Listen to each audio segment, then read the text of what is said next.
우리 옆 사람들과 한번 인사할까요? 예수 부활하셨습니다. 예수님께서 부활하신 부활주일 새벽입니다. 크리스찬 투데이라는 미국의 기독교 전문 잡지사의 편집장으로 있던 말티 목사님이 계시는데요. 이분이 젊었을 때 주일학교 교사로 봉사를 했습니다. 그분이 주일학교 교사로 봉사할 때 자기가 가르치던 초등학교 3학년 아이들에게 부활주일 한 주 전에 다음 주일에 교회에 올 때는 새 생명을 하나씩 가지고 오라 라고 이야기했어요. 그러면서 상자를 하나씩 나누어 주었습니다. 여기에다가 새 생명을 하나씩 담아와라 라고 했습니다. 다음 주일 아침에 어린아이들이 새 생명을 상징하는 것들을 나름대로 그 박스 안에 다 담아왔어요. 어떤 아이는 계란을 담아왔습니다. 우리가 가장 쉽게 생각할 수 있는 것이죠. 부활주일 아침마다 부활주일마다 계란을 이렇게 나누면서 부활을 생각하는데 이 아이도 그걸 생각하면서 그 상자 안에 계란을 담아왔습니다. 어떤 아이는 꽃을 담아왔습니다. 또 어떤 아이는 나비를 담아왔어요. 또 다른 어떤 아이는 씨앗을 담아왔습니다. 여러분 나름대로 그 어린 아이들이 담아온 그것들이 왜 부활을 의미하고 왜 부활을 상징하는지 다 알 수 있죠. 계란, 죽어있는 것 같은 것 속에서 생명이 부화하죠. 병아리가 나오죠. 꽃은 어떻습니까? 여러분 우리가 지금 피어나는 꽃들을 많이 보죠. 죽어있는 나무, 죽어있는 것처럼 보이는 그러한 나무 가운데서 이 꽃이 피는 그런 모습을 보면서 또 부활을 생각할 수 있죠. 나비도 마찬가지죠. 애벌레, 죽어있는 것 같은 그 애벌레 꽃이 안에서 나비가 나오는 그러한 모습을 또 보게 됩니다. 씨앗도 마찬가지입니다. 생명이 없는 것 같지만 거기에서 싹이 나고 또 새 생명이 나오는 것을 보게 돼요. 자, 그런데 어떤 한 아이는 빈 상자를 그대로 가져왔어요. 선생님이 물었습니다. 너는 왜 아무것도 담아오지 않았니? 그러자 이 아이 대답은 예수님의 빈 무덤이야말로 새 생명의 가장 확실한 증거입니다. 그래서 이 말티 목사님이 후에 이 크리스찬 투데이라는 잡지에 그 글을 기고를 했어요. 그때 자기는 큰 충격을 받았다는 것이죠. 그 어린 아이의 생각 속에 예수님의 빈 무덤이야말로 새 생명의 가장 확실한 증거다 라는 그 말을 듣고 너무나 큰 충격을 받았다는 그러한 글을 본 적이 있습니다. 여러분 생명을 어떻게 설명할 수 있습니까? 생명을 볼 수 있나요? 생명을 만질 수 있나요? 우리 모두가 생명을 가지고 있다는 사실은 너무 분명합니다. 생명을 가진 자와 갖지 않은 자의 차이도 확실합니다. 그럼에도 불구하고 그 생명을 보여줄 수 있는 사람도 없고 그것을 만지게 해줄 수 있는 사람은 더더욱 없습니다. 그리고 그것에 대해서 정확하게 설명해 줄 수 있는 사람도 아무도 없어요.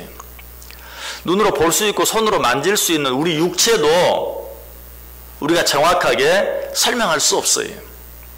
인간의 몸을 다루는 의사라 할지라도 온 몸을 해부하면서 눈으로 보고 손으로 만지고 연구하는 의사라 할지라도 우리 인간의 육체에 대해서 정확하게 설명해 줄 수 있는 사람은 아무도 없습니다. 눈에 보이는 육체, 손으로 만질 수 있는 육체라도 밝혀진 사실, 밝혀진 내용보다도 밝혀지지 않은 사실, 밝혀지지 않은 내용이 아직도 훨씬 더 많이 있습니다. 생명은 더더욱 그래요. 생명에 대해서 그 누구도 정확하게 설명해 줄 수 있는 사람이 없다. 생명은 그저 생명이 있다는 것으로만 증명할 수 있고 설명할 수 있는 것이에요. 생명은 다른 어떤 것으로 설명할 수 없어요. 생명은 오직 생명으로서만 설명할 수 있어요. 예수 그리스도의 부활도 마찬가지입니다. 예수님께서 분명 부활하셨습니다. 그러나 그것을 과학적으로나 논리적으로나 정확하게 설명할 수는 없어요. 그러나 부활을 설명하기 위해 빈 상자를 내놓을 수밖에 없었던 어린아이처럼 예수 그리스도의 빈 무덤이야말로 부활의 가장 확실한 증거요 또 설명이에요. 마태복음 28장 5절 6절에 보면 천사가 여자들에게 말하여 이르되 너희는 무서워하지 말라. 십자가에 못 박히신 예수를 너희가 찾는 줄을 내가 아노라. 그가 여기 계시지 않고 그가 말씀하시던 대로 살아나셨느니라. 와서 그가 누우셨던 곳을 보라. 부활은 아무도 과학적으로 설명할 수가 없고 증명할 수 없습니다. 그런데 아무도 부인할 수 없고 반박할 수 없는 확실한 부활의 증거 한 가지가 있다면 그것은 예수 그리스도의 빈 무덤이. 그래서 예수 그리스도를 부인하는, 예수 그리스도의 부활을 부인하는 많은 사람들은 예수 그리스도의 빈 무덤이 거짓말이라는 사실을 증명하기 위해서 애를 쓰죠. 그래서 역사 가운데 여러 번 예수 그리스도의 무덤이 발견되었다 라는 그런 주장들이 많이 나오고 있는 것을 보게 돼요. 예수 그리스도의 무덤, 예수 그리스도의 시체가 있는 무덤이 발견되었다. 여러분도 아마 기억하실 거예요. 한 10여 년 전에 다큐멘터리가 전 세계적으로 방영되었던 그런 적이 있었죠. 예수 그리스도의 가족 무덤이 발견되었다. 그 가족 무덤 돌관에 다 이름들이 쓰여져 있는데 예수의 아버지 요셉의 관, 마리아의 관, 또 예수님의 형제 유다의 관, 이런 관들이 발견되었다. 또 그 가운데는 특별히 또 예수의 아들 유다라는 그런 관도 있었다 라고 하면서 예수 그리스도께서 부활한 것이 아니다. 여기 예수 그리스도의 시체를 보라. 그러나 그것은 절대로 정확한 설명이 아니, 당시의 요셉, 예수, 마리아라는 이름은 너무나 흔한 이름이었어요. 여러분 성경에도 보면 마리아가 얼마나 많이 나오는지 헷갈리죠. 예수님의 어머니 마리아, 요셉의 어머니 마리아, 또 막달라 마리아 등등 마리아의 이름이 너무 많아요. 요셉도 마찬가지, 예수라는 이름도 마찬가지였어요. 흔한 이름이었어요. 너무나 많은 이름이었어요. 성경에 바 예수 뜻이 무엇이죠? 예수의 아들이라는 뜻이죠. 예수의 이름이 많이 있었어요. 그런데 그런 무덤이 발견되었다고 해서 그것이 우리가 믿는 예수 그리스도의 무덤이다 라고 말할 수 없는 거예요. 특별히 거기 예수의 아들 유다의 관이라고 쓰여 있는 그런 관이 있었는데, 유다는 누구입니까? 예수의 형제 가운데 유다가 있었어요.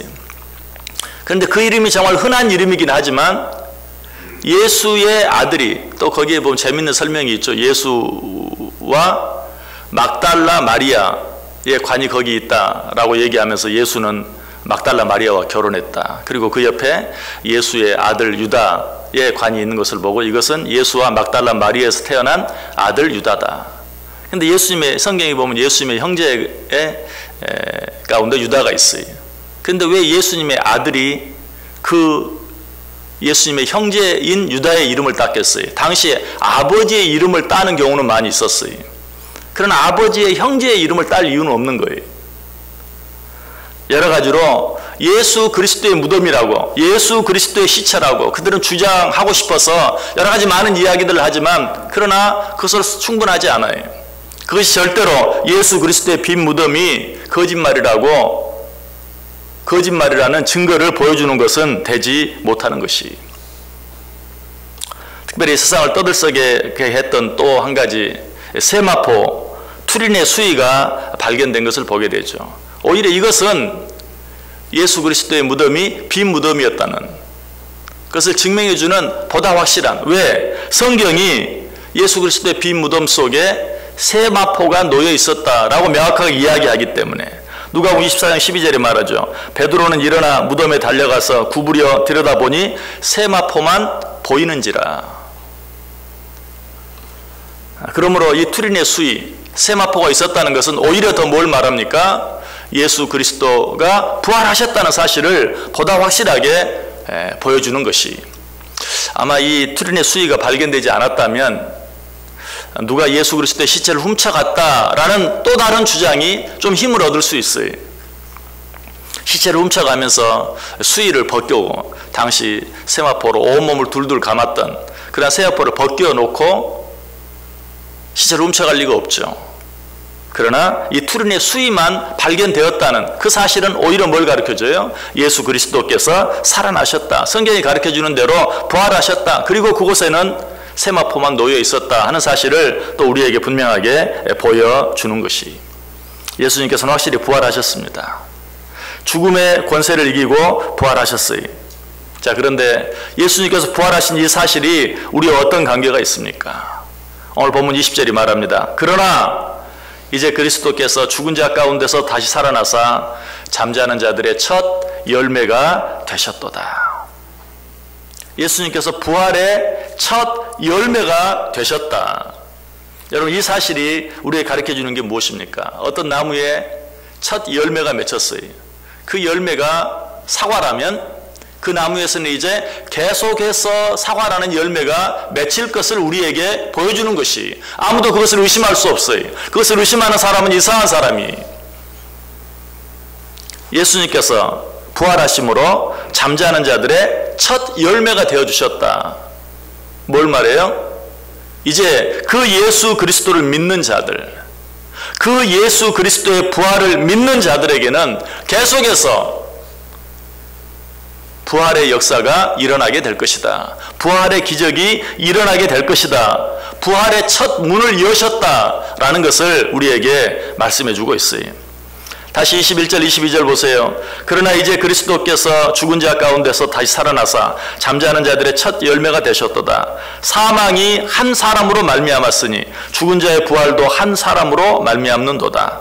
아담 안에서 모든 사람이 죽은 것 같이 그리스도 안에서 모든 사람이 삶을 얻으리라.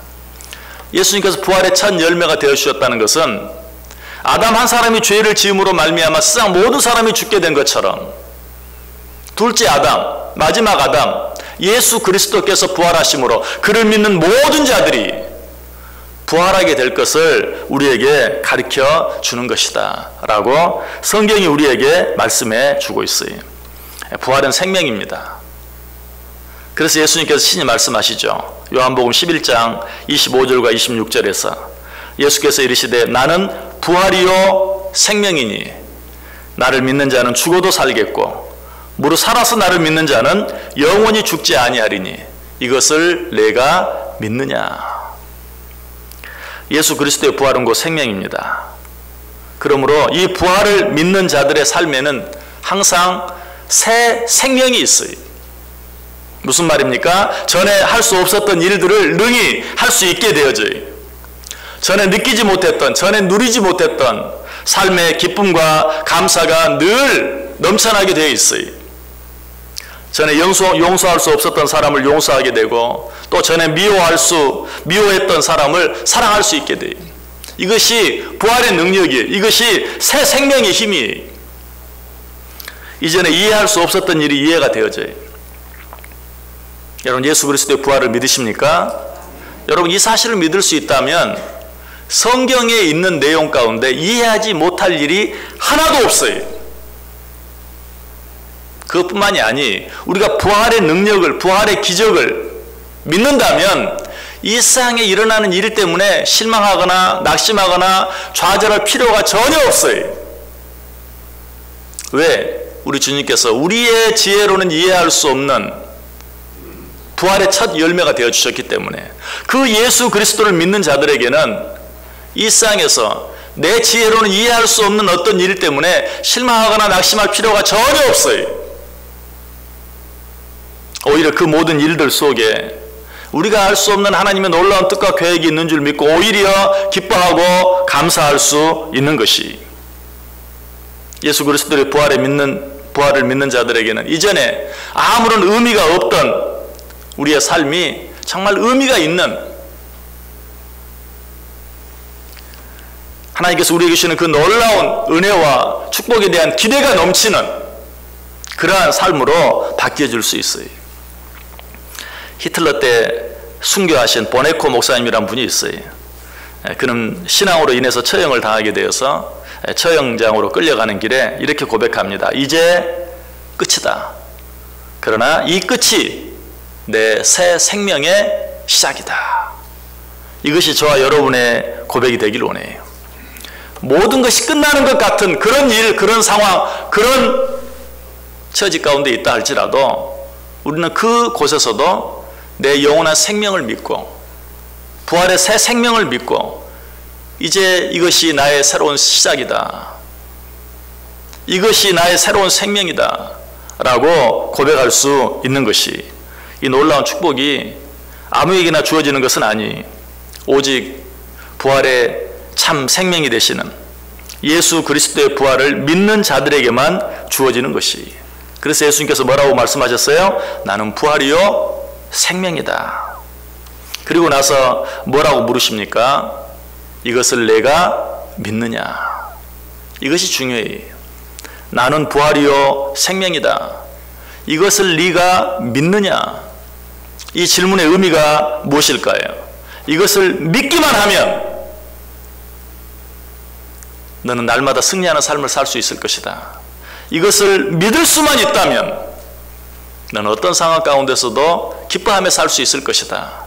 네가 이 사실을 정말 믿는다면 너는 항상 감사하는 삶을 살 수 있을 것이다. 소망 가운데 살 수 있을 것이다. 라는 것을 우리에게 말씀해 주고 있어요. 오늘 예수님께서 물으셨던 이 질문을 이 부활절 새벽에 하나님 앞에 나와 예배하는 여러분에게도 제가 한번 물어보길 원해요. 여러분, 예수 그리스도께서 부활하신 것을 믿으십니까? 그렇다면 우리 안에는 새 생명이 있습니다. 우리는 어떤 일들 때문에도 실망하거나 낙심할 필요가 없습니다. 예수 그리스도의 부활을 믿는 자들은 부활의 소망 가운데 항상 기뻐하며 감사하며 찬송하며 살아갈 수 있는 것이 오늘 이 새벽에 하나님께 예배하는 저와 여러분 모두 가운데 이 부활의 기쁨과 감격이 넘쳐나고 이것이 부활의 기쁨과 감격 속에 살아가는 또 한 번의 시작이 됨으로 말미암아 우리의 남은 삶 전체가 부활의 기쁨과 감격 속에 살아갈 수 있는 아무도 빼앗아갈 수 없는 부활의 기쁨과 감격이 우리 가운데 넘쳐나는 복된 삶이 될 수 있기를 주님의 이름으로 간절히 축원합니다.